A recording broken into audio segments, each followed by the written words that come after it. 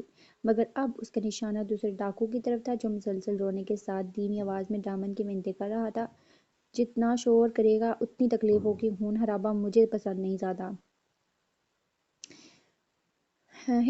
Vomiting ہوتی ہے مجھے اس کی سمیل سے، اس گندگی سے۔ ڈائمنڈ اب اس دوسرے ڈاکو کے قریب کھڑا نارمل سے انداز میں سے بات کر رہا تھا، جیسے یہ کوئی عام سی بات ہو، جبکہ دوسری طرف وہ ڈاکو مکمل کانپنے لگا تھا۔ ڈائمنڈ کی یہ خوفناک باتیں اس کی سانس روکنے کا باعث بن رہی تھی۔ تو ٹینشن نہیں لے، تجھے میں ایک آسان سی موت دیتا ہوں، کچھ ایسی جس سے تو ایک ہی بار میں مر جائے، مگر کیا کروں کچھ سمجھ نہیں آ رہا، چل تو ہی بتا کیسے موت دوں تجھے۔ ڈائمنڈ پرسوچ انداز میں اپنی پیشانی مزلتے ہوئے اس ڈاکو سے مشورہ مانگ رہا تھا، اور وہ ڈائمنڈ کے اس انداز پر اپنا دل بند ہوتا محسوس کرنے لگا۔ گلا کاٹ دوں کیا تیرا؟ اس طرح تو ایک ہی بار میں مر جائے گا۔ تو کیسا لگا آئیڈیا میرا؟ ڈائمنڈ نے جب کافی دیر سوچ کر اپنا آئیڈیا اس ڈاکو سے شیئر کیا تو بدلے میں اسے مکمل سناٹا ملا۔ وہ ڈاکو اب سسکیاں بھر رہا تھا، نہ بول کر ڈائمنڈ کی منتیں کر رہا تھا، بلکہ وہ تو اب سانس بھی نہیں لے رہا تھا۔ ابھی مر گیا ہے کیا؟ ڈائمنڈ نے اپنا پاؤں جوتے سمیت اس ڈاکو کی ٹانگ پر مار کر اسے مخاطب کیا، تو بدلے میں وہ اپنا سر کرسی کی ایک سمت گرا گیا، جو اس بات کا ثبوت تھا کہ وہ ہارٹ اٹیک سے ہی مر گیا۔ کیا یار، اتنی جلدی کیا تھی تجھے؟ مجھے مارنے تو دیتا۔ چلو کوئی بات نہیں، صفائی ہو گئی اس معاشرے کی گندگی کی۔ ڈائمنڈ حقارت سے ایک نظر ان دونوں لاشوں پر ڈال کر ریڈ روم سے باہر نکل گیا۔ اب اس کا ارادہ ڈنر کرنے کا تھا۔ آخر اب اتنی محنت کی تھی تو بھوک لگنا تو نارمل سی بات تھی۔ اٹھو اٹھو اٹھو جلدی سے، انجل جا کر فریش ہو جاؤ، میں بریک فاسٹ بنانے جا رہا ہوں، پھر دونوں مل کر کریں گے۔ ٹھیک ہے، اور میں کیا سوچ رہا تھا کہ آج شام ڈنر کرنے کہیں باہر جائیں گے، کافی ٹائم ہو گیا ہے تمہیں باہر نکلے ہوئے، تو کیسا لگا میرا پلان؟ صبح 8 بجے خود فریش ہونے کے بعد ڈائمنڈ کمفرٹر میں چھپی انجل کے گال پر کس کرتے ہوئے ایک ہی سانس میں بولا، جبکہ انجل حیرانی سے ڈائمنڈ کے خوبصورت چہرے کو دیکھتے ہوئے سمجھنے کی کوشش کرنے لگی کہ وہ اس پر اتنا مہربان کس لیے ہو رہا ہے، کیونکہ کل رات اس کی قربت میں بھی وہ جنون یا شدت نہیں تھی جو انجل آج کل محسوس کرتی تھی۔ شاید وہ گلٹ میں تھا کہ اس نے انجل کا بازو سگریٹ سے جلا دیا، اس لیے وہ ناشتہ بھی اپنے ہاتھوں سے بنانے والا تھا کہ انجل کو بنانے میں مشکل پیش آتی۔ انجل بیڈ پر کمفرٹر اپنے کندھوں تک کھینچ کر اٹھ کر بیٹھی ہوئی خاموش نظروں سے ڈائمنڈ کو دیکھ گئی، جو آج اسے اپنا اپنا محسوس ہو رہا تھا، جو کہ ایسے تو وہ ان کی شادی کے بعد چند دن تک ہی رہا تھا، اس کے بعد وہ مکمل چینج ہو گیا تھا۔ وہ اس سے پہلے والی ڈائمنڈ کو تو مانو بھول گئی تھی، جس سے وہ محبت کرتی تھی اور جس کا عشق تھی وہ۔ خود اٹھ جاؤ انجل، ورنہ اٹھا کر چھوڑ آؤں گا تمہیں بعد تک، پھر خود ہی تمہیں شکایت ہوگی مجھ سے۔ ڈائمنڈ کی شوخی ابھی بھی ویسی ہی قائم تھی، جبکہ انجل اب نظریں جھکائے اپنے نچلے ہونٹ کو دانتوں تلے دبائے مصروف تھی۔ دراصل اس وقت وہ صرف اپنے بدن کو کمفرٹر کی مدد سے چھپائے ہوئے تھی، تو پھر بھلا وہ کیسے ڈائمنڈ کی موجودگی میں باتھ تک جاتی؟ یہی سوچ کر وہ پریشان ہو رہی تھی، جبکہ اسے یوں اپنے ہونٹ چباتے دیکھ ڈائمنڈ دھیرے سے انجل کے قریب ہوا، اور پھر اس کا چہرہ چین سے پکڑ کر اوپر کرنے کے بعد تیزی سے اپنے انگوٹھے کی مدد سے انجل کے ہونٹ کو اس کے دانتوں کے نیچے نکالتے ہوئے خود اپنے اسی ہاتھ کی انگلی کو انجل کے بالوں میں پھنسانے کے بعد وہ نرمی سے انجل کے ہونٹوں پر اپنی محبت کی مہر لگانے لگا۔ اس دفعہ اس کے انداز میں اتنی نرمی اور محبت تھی جو انجل کو مدہوش کرنے کا باعث بننے لگی۔ انجل مسلسل آنکھیں بند کیے دنیا جہان سے غافل اپنے ایک ہاتھ کو ڈائمنڈ کی گردن میں ڈالے، جبکہ دوسرے سے اپنا کمفرٹر پکڑے اس لمس کو محسوس کر رہی تھی جسے وہ ایک ماہ میں کہیں بھول گئی تھی۔ ٹھیک کچھ دیر بعد ڈائمنڈ اسی نرملاہٹ سے انجل سے الگ ہوا اور پھر اس کے ہونٹوں کو اپنے انگوٹھے کی مدد سے سہلانے لگا۔ دوبارہ انہیں تکلیف مت دینا انجل، کیونکہ ان پر میرا حق ہے، تو انہیں تکلیف پہنچانے کی میں تمہیں بھی اجازت نہیں دیتا۔ ڈائمنڈ نے بے شک دھیمے لہجے میں بات کی، مگر اس میں بھی وارننگ واضح تھی، جسے سمجھتے ہوئے انجل نے اچانک سے ڈائمنڈ کو دیکھا اور پھر اپنی نظریں جھکا گئی۔ پھر ٹھیک کچھ سیکنڈز بعد وہ ڈائمنڈ کے بازو میں تھی اور ڈائمنڈ اسے اٹھاتے ہوئے بات کی طرف بڑھا۔ انجل نے مضبوطی سے کمفرٹر کو دبوچ کر اپنے ساتھ چپکائے رکھا۔ جب ایک ٹانگ سے بات کا دروازہ کھول کر ڈائمنڈ انجل کو اٹھائے بات میں داخل ہوا اور پھر آہستہ سے اسے بات کے فرش پر کھڑا کر دیا، جبکہ انجل ابھی بھی نظریں جھکائے اپنے جسم کو کمفرٹر سے چھپا رہی تھی۔ آپ جلدی سے ریڈی ہو جاؤ، میں بریک فاسٹ بنانے جا رہا ہوں۔ ڈائمنڈ نے سر جھکائے کھڑی انجل کے گال سے ہلاتے ہوئے اسے حکم دیا، اور پھر وہ باتھ روم سے باہر نکل گیا، اور انجل ابھی بھی ڈائمنڈ کے متعلق سوچتے ہوئے بات لینے لگی۔ بات لے کر